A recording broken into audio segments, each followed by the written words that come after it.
हाथरस में आज सामाजिक संगठन निस्वार्थ सेवा संस्थान की तत्वाधान में कार्यक्रम आयोजित हुआ। इसमें संस्थान के कार्यों के बारे में विस्तार से प्रकाश डाला गया। संस्थान की वार्षिक पत्रिका के तृतीय संस्करण का विमोचन बड़े धूमधाम से किया गया। इस अवसर पर निस्वार्थ सेवा संस्थान के संस्थापक विष्णु कुमार अग्रवाल के साथ मुख्य अतिथि के रूप में नव चयनित ब्राह्मण महासभा के अध्यक्ष मदन मोहन गौड़, एडवोकेट और विष्णु गौतम उपस्थित रहे। कार्यक्रम की शुरुआत श्री रामचंद्र जी की मूर्ति पर माल्यार्पण और दीप प्रज्वलन के साथ की गई। सभी मंचासीन अतिथियों ने अपने कर कमलों से पत्रिका का विमोचन किया, संस्था में किए जा रहे सेवा कार्यों की प्रशंसा की, साथ ही निस्वार्थ सेवा संस्थान को तन मन धन से सहयोग करने के लिए आश्वस्त भी किया।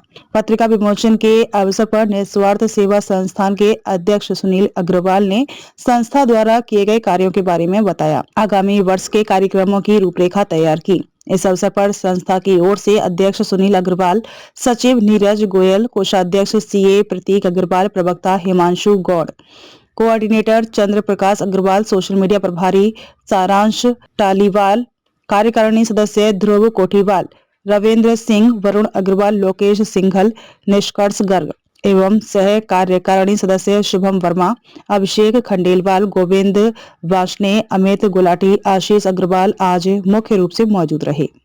सबसे पहले मैं सभी लोगों का धन्यवाद देना चाहूँगा जो पत्रिका विमोचन के कार्यक्रम में आप सभी लोग जो उपस्थित हुए हैं। मित्रों, हमारी संस्था लगभग 12-13 सालों से कार्य कर रही है, जो 9 साल से रजिस्टर्ड रूप से भी कार्य कर रही है। जो जमीने स्तर के लोग हैं जिनसे वास्तव में सरकार की सेवाएं भी मूलभूत रूप से नहीं पहुंच पाती हैं, उनके लिए संस्था का प्रयास है कि कार्य किया जाए।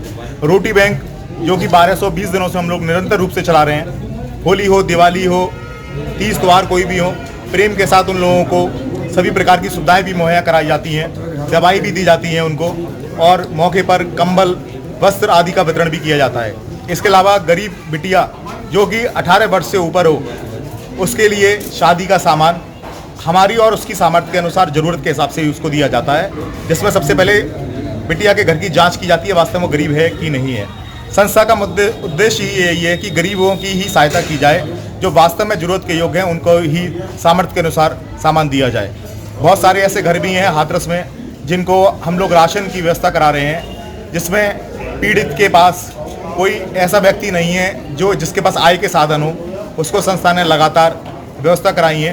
पिछले वर्ष में लगभग 4 हम ऑपरेशन भी करा चुके हैं। ब्लड कैंसर के मरीज को भी पिछले साल हमने एक शुल्क आप लोगों के ही सामने ही दिया था। लगातार संस्था अन्य संस्थाओं के साथ अज्ञात शव सेवा संस्कार में भी संलग्न है। उसके अलावा भी मौके पर जैसा भी काम आता है, संस्था प्रयास करती है कि उसके हिसाब से ही उस कार्य को पूरा किया जाए। संस्था में वर्तमान में लगभग 1700 सदस्य हैं और हमारे वर्किंग कमेटी जो कार्यकारिणी है उसमें लगभग 50 सदस्य हैं। और आप लोगों का सहयोग रहे तो संस्था कम से कम पूरे भारत को ना, पूरे हाथरस को एक बेहतर हाथरस के रूप में, एक उज्ज्वल हाथरस के रूप में आगे देखना चाहती है। ऐसा मेरा विचार है।